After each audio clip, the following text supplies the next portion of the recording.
Good old road trips, full of promise and ripe with potential for adventure, soul searching, and incredible scenery. Or at least, that's what you thought before the novelty wore thin.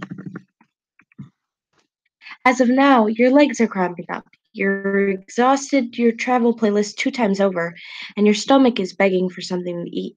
On top of all that, you're pretty sure you're lost.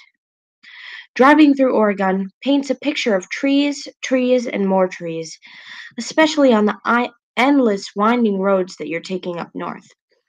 All that breaks the pattern is a sign that zips past with words that you're just able to make out. Gravity Falls. The road continues on, giant redwoods looming on both sides. You find yourself anticipating something because as you drive on, you can feel it.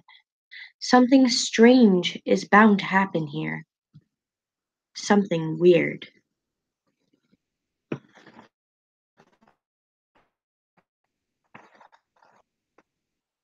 And that your car picks up speed. The change came out of nowhere, and you quickly put your foot on the brakes, but horrifyingly, the car seems to be driving on its own willpower. Trying to stay calm, despite the panic welling in your chest, you pull the emergency brake only to find that the car resists and keeps moving forward, like something is pulling it. The car begins to rattle. The wheels screech against the country road, and you're screaming until crash. Oof. Well, we're here. There's smoke. Why is there smoke? You fumble, cough, fumble for the door, and manage to undo the lock just before the door is wrenched outward from your grasp. Something lands on your shoulder. A hand. Are you all right? Hands at your open car door. His hand on your shoulder, your head up, and he pulls a flashlight from his coat, shining it in your two blinks, and he lets your chin go. His eyes dart over the rest of you, looking for injuries. Still stunned. Watch. What? Type in. Okay.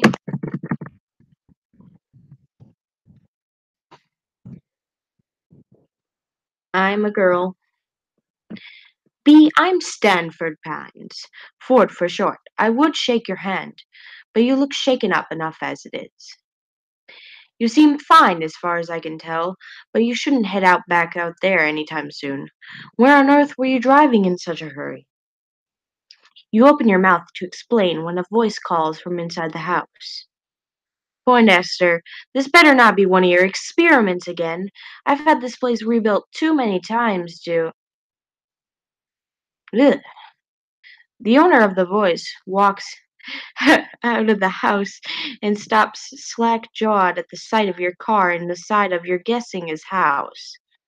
You must have hit your head earlier because you could swear you're seeing double. Sweet Moses, Ford, you've done it this time. What? This has nothing to do with me. I was testing my magnet gun and it must have pulled this victim of circumstance into the house. I suppose it is entirely my fault. I'm incredibly sorry.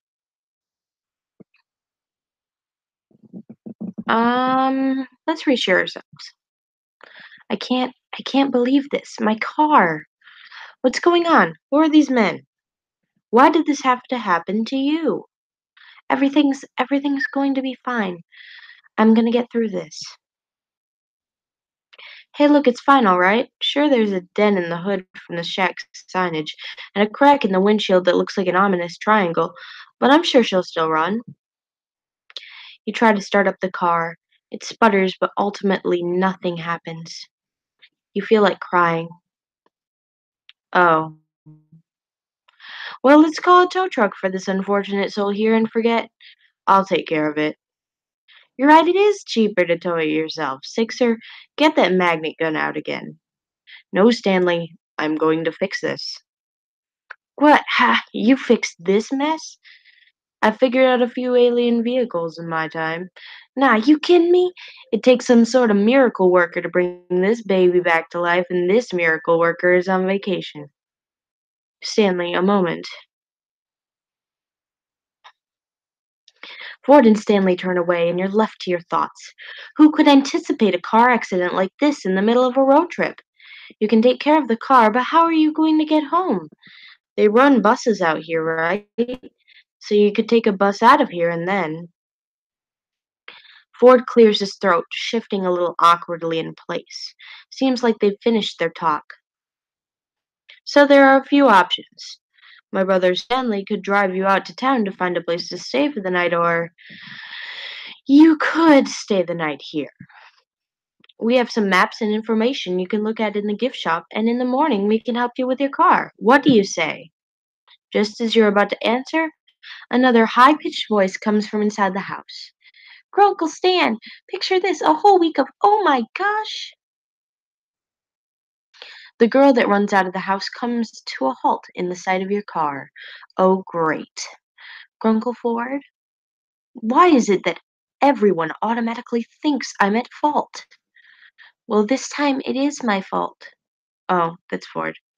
Well, this time it is my fault. But I've invited Bee to stay with us for the night, if she'd like. I'm sure I can fix this. I just have to figure out how. Stanley sighs. I can take a look. Being on vacation's pretty boring, and the old Stanmobile hasn't needed a tune-up yet, so it wouldn't be too bad to start working on something in the meantime. Thank you, Stanley. I'm sure I can put something together I have lying around if you need any specialized tools to help you with the job. And let me introduce myself. I'm Mabel. You can ask me anything. I pretty much know everything there is to know about this place. Wait, hold on. I haven't even said anything yet. I appreciate your offer to let me stay for your car. It is new in my eyes. Been through the ring times, and he points at a ragged car away. You can't really see how beautiful it is at this distance, but he sounds really confident. Well, this turn of events is kind of fortuitous. Free repairs, free lodging. There's no better deal to be found. And if things don't work out, the town probably auto repair shop you can head to instead.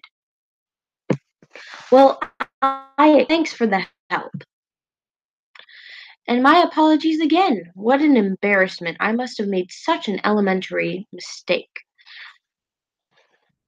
As the Pines lead you inside the house, Mabel leaves her number in the phone for you to call whenever, and you find out that Ford's twin goes by Stan.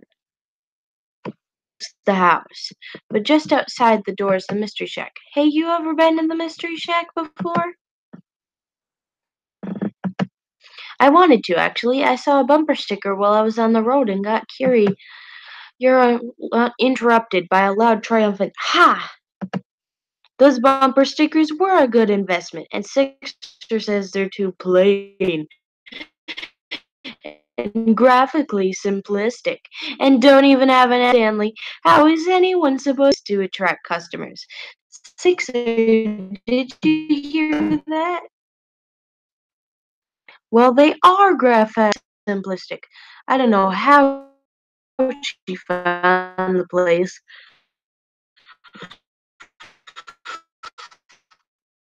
Hello.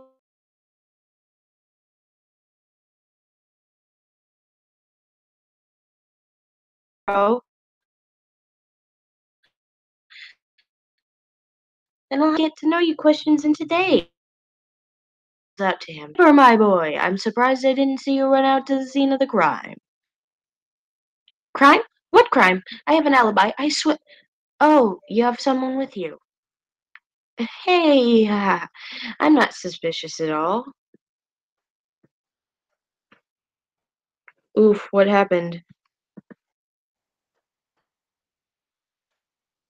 What happened?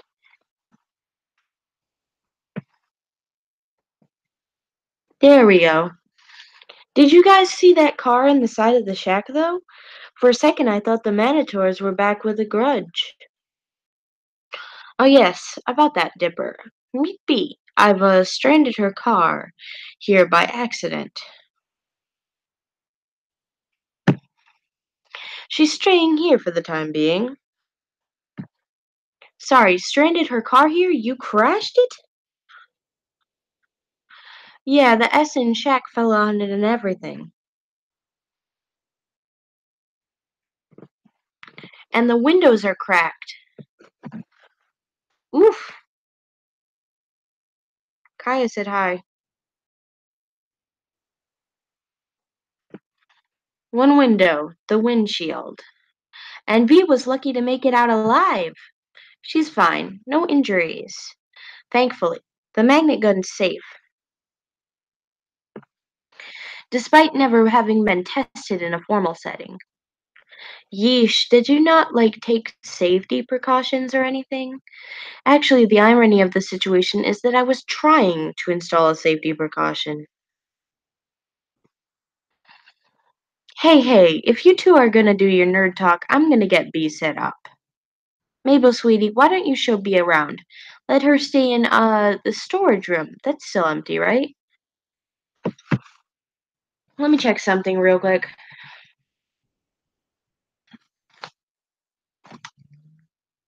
Hey, if you two are gonna be set up, Mabel, sweetie, why don't you show B around? Let her stay in, the storage room. That's still empty, right? Let me check something real quick.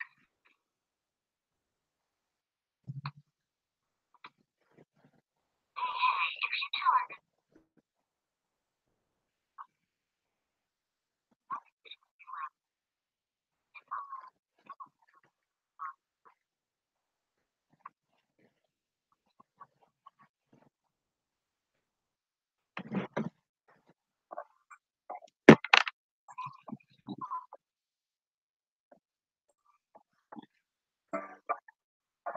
I'll make it empty. The rest of the day consists of Mabel showing you the storage room you'll be staying in, then the kitchen, and the living room, and the bathroom, and pretty much a comprehensive tour of the mundanities of an actual house. Eventually, you find out that the family is even more extended than you knew. The decorative dollies make a lot more sense knowing a grandmother normally lives here, and her grandson Zeus. Or was it Zeus? Whatever the name, you look forward to meeting him when he comes to work in the morning.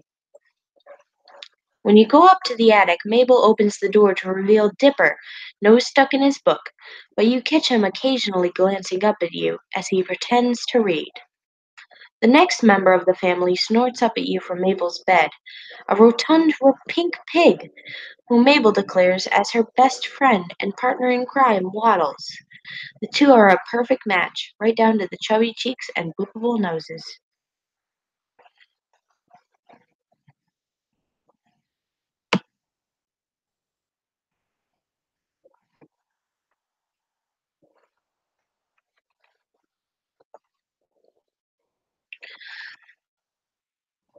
Oh, hi, Octo. Like a normal guest stay rather than a forced circumstance.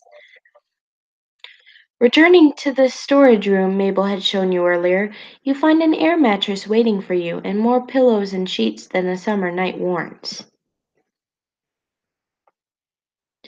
You wake to the weak glare of sunlight streaming in through the small high window in the wall.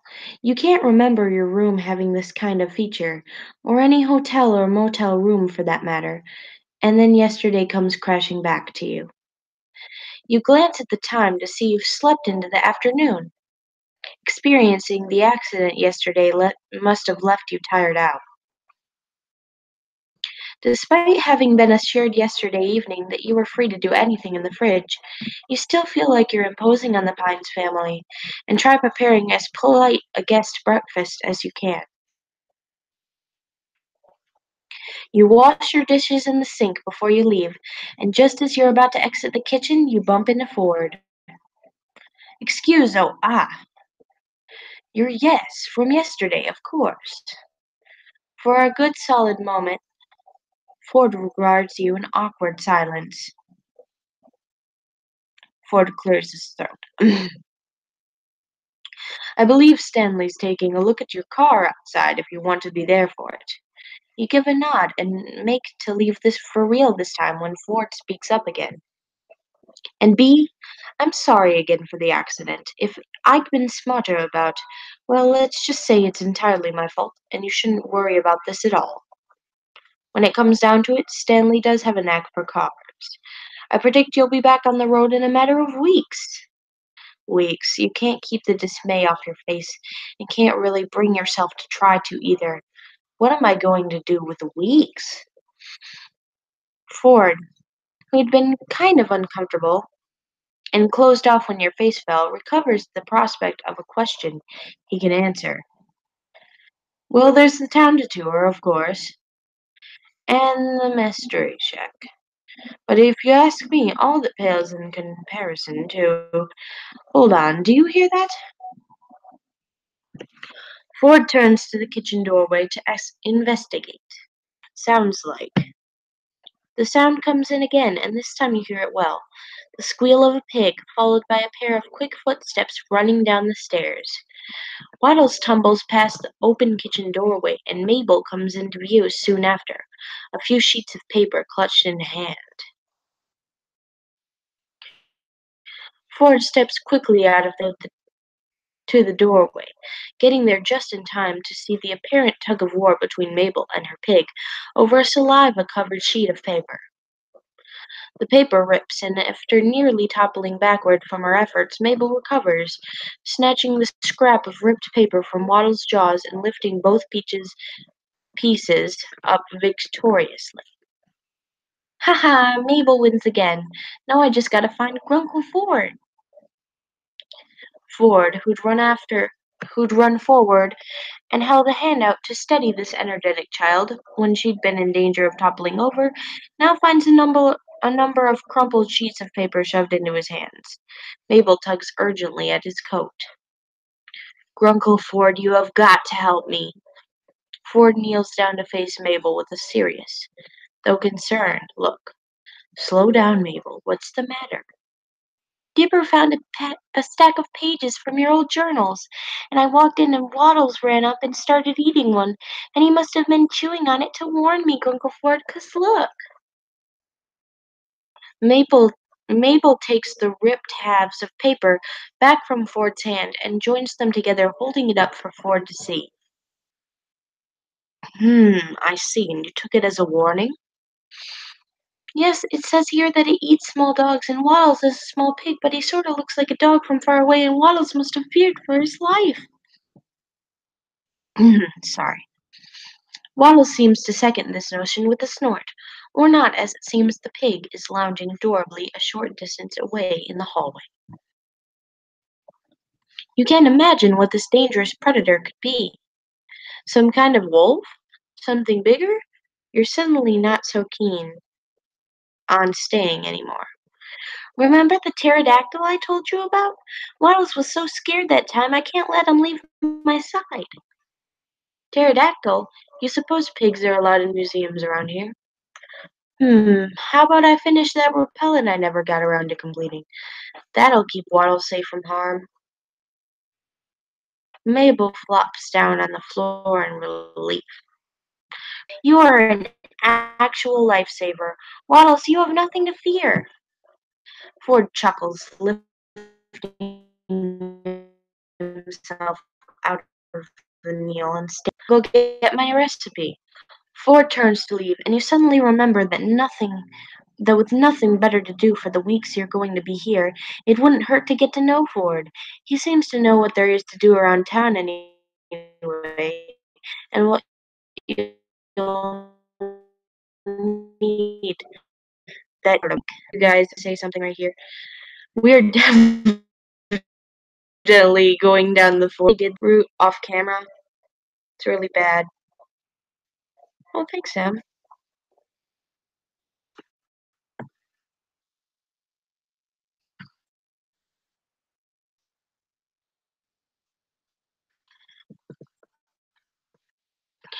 Or more check on your car and see what Stan's made of it so far. You're not exactly eager to face seeing the house. What should you do? We're definitely gonna get to know Ford. Need a hand with that recipe? I can handle it myself. Are you sure you couldn't use a hand? I look at him, blushes. Ford looks away then, and you follow his averted line of sight to Mabel, who's just mouthed something you couldn't catch. When she catches you looking her way, Mabel gives you a 100-watt smile, the picture of innocence. Ford rubs the back of his neck. Yes, I suppose I can accept some help. And with that, assured that Ford is on the task, you spot Mabel rolling away with Waddles into the living room. Before we get started, I suppose I should give you an introduction. B, tell me, do you believe in the supernatural? I most certainly do. Well, you're about to come face to face with the unexplainable yourself. You see, Gravity Falls isn't some quiet, unassuming backwater town. Much more lurks below its surface. Ford pockets the crumpled journal papers and gestures for you to join him as he walks. You do and follow him through the living room and into the gift shop. For example, you must have heard Mabel mention a pterodactyl. Most would say not exist in the living world today, but I say not if you know where to look. Ford reaches under the cashier counter and retrieves a packet of vintage-looking gum, inspecting it for a moment before slipping it in his pocket. He looks around in thought.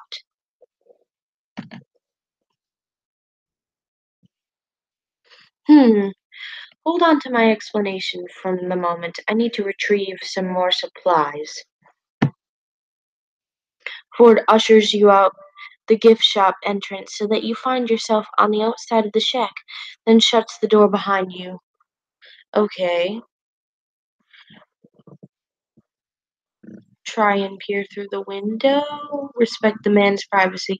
He's clearly got business in that gift shop. You correctly and politely just stand out here until Ford returns. You maybe scan the sky for a pterodactyl while you wait. Not too long after, the door opens behind you and Ford joins you outside, looking no different than before. He must have stored whatever supplies he went to retrieve in his coat, but the trench coat falls too naturally on his figure for him to be hiding much. Well, I think I'm gonna end it here because, like, nobody's watching this. And, eh, okay.